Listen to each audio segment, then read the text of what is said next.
Today I will talk about how can you disable credit updates notifications on your Amazon shopping app.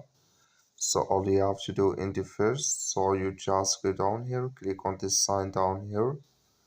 When you just click on it here, it's going to take you to this list here.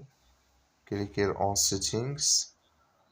Then it's going to take you to this list here until you will find here notifications. Just click on it. Then it's going to take you to this list here. Click here on Amazon shopping here. So then you just scrolling down here, you scrolling down here. So until you will find here Audible account updates, you will find here credit updates. Click in this sign or this color. Like you see color it's gone, that's mean credit updates here about your order disable with us now. So thank you for watching. Don't forget to support us by liking, subscribe.